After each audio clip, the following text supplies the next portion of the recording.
Welcome to The Explainer. Today, we're diving into one of the most powerful ideas in all of human history, an idea that literally shapes everything around us, from Wall Street to your car insurance. It's the story of how we learn to conquer the future, and it comes from the incredible book Against the Gods by Peter L. Bernstein. So let me ask you a question. What's the one thing, the single biggest idea that separates our world today from the entire past? Is it democracy? Is it the microchip? The internet? Well, Against the Gods argues that the answer is something way more fundamental. It's an idea that completely changed our relationship with the future itself. And there it is, the mastery of risk. See, before this, the future was basically fate. It was in the hands of the gods, something you just had to live with or die with. But then, something shifted. We figured out a way to actually measure and manage uncertainty, to calculate the odds. And that single breakthrough, the book says, is what makes our time truly modern. And what's so fascinating is the word risk itself. You know, we think it just means danger, but it actually comes from this old Italian word riscere, which means to dare. So risk isn't just about something bad happening. It's about having the courage to make a choice. It's the idea that the future isn't just a script written for you, but something you can actually help write. This one idea, that we can dare to make choices about the future, well, it transformed everything. It turned the future from this big, scary monster into a field of opportunity. So, how in the world did this revolution in thinking even get started? Just try to imagine it. For almost all of human history, the future was a total black box. You prayed, you consulted an oracle, you crossed your fingers. But once we started to master risk, everything flipped. All of a sudden, the future wasn't just fate anymore. It was a landscape of probabilities. It was a direct result of the choices that we make, right here, right now. Okay, so if this idea is so powerful, what took us so long?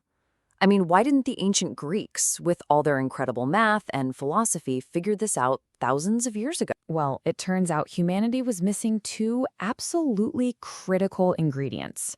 We needed a totally new way of looking at the world, and we needed a powerful new tool to make sense of it all. First up was the worldview. You have to remember, the ancient world was deeply fatalistic.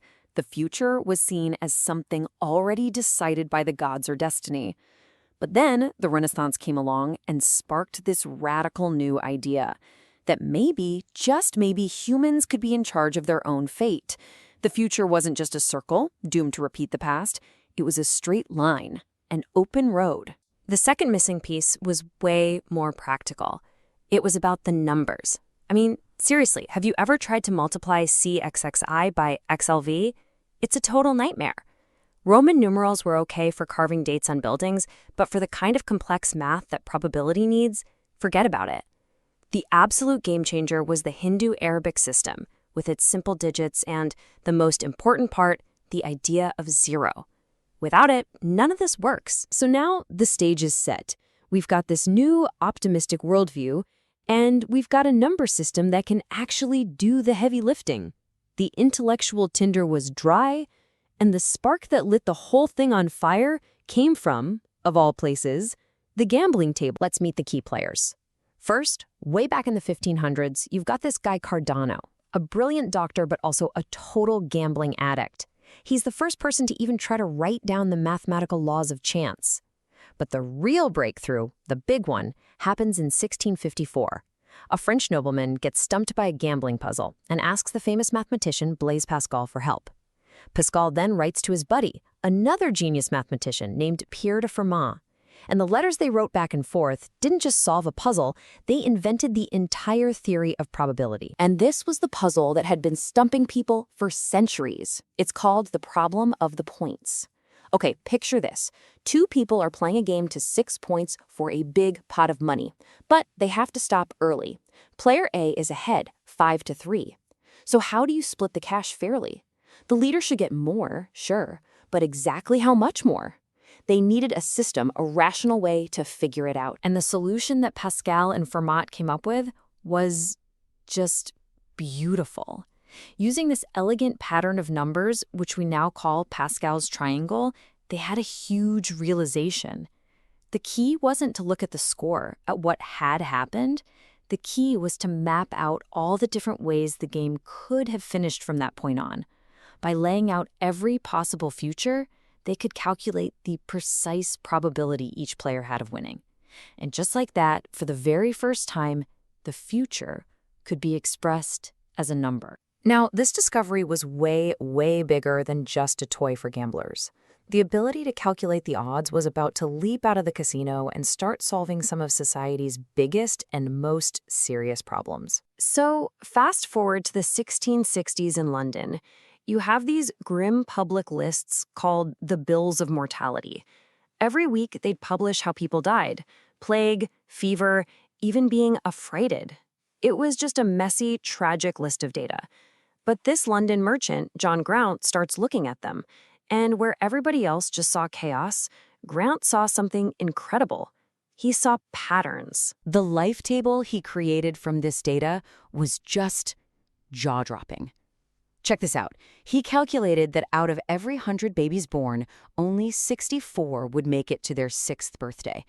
Only 25 would live to see age 26. And just one person out of 100 was likely to reach 76. By turning all these individual tragedies into collective data, Grants basically invented the science of statistics. Suddenly, life and death became predictable on a large scale. This was a massive leap forward. Using similar data, the famous astronomer Edmund Halley, the comet guy, created the first truly scientific life tables. And what does that let you do?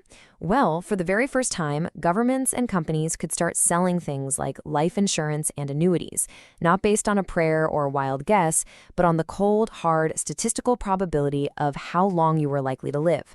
Modern finance was officially born. And right along with it came a core principle that we all still live by today, one that Shakespeare actually nailed centuries earlier. Don't put all your eggs in one basket. This idea of diversification, of spreading your risk by not trusting your fortune to a single ship or a single investment, it became the absolute bedrock of the entire insurance and investment world. But here's the thing. The numbers, the data, the probabilities, they only told part of the story. There was still one giant, messy piece of the puzzle missing, and it was the most unpredictable variable of all: us. Human beings. So in the 1730s, another brilliant mind, Daniel Bernoulli, comes along and introduces this game-changing concept he called utility.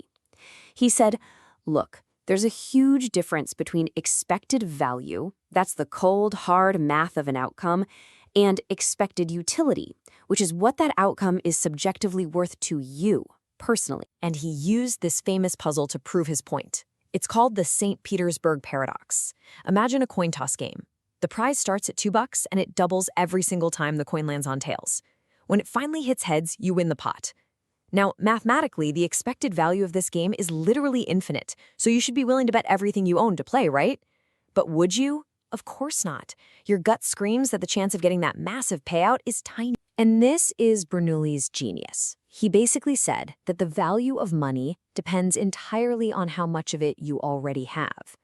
Winning $1,000 is life-changing for someone who's broke. For a billionaire, it's not even a rounding error. This was the final, crucial insight. Risk isn't just about the odds. It's about what you stand to gain, what you stand to lose, and how much that gain or loss actually matters to you. So this incredible journey, from gamblers and mathematicians to merchants and astronomers, it gave us these powerful tools to peer into the future, tools that run our entire modern world. But it all comes down to a really personal question. In your own life, when you're standing at a crossroads, facing a choice with an uncertain future, how do you decide? How much is it about the numbers, and how much of it is just about your gut?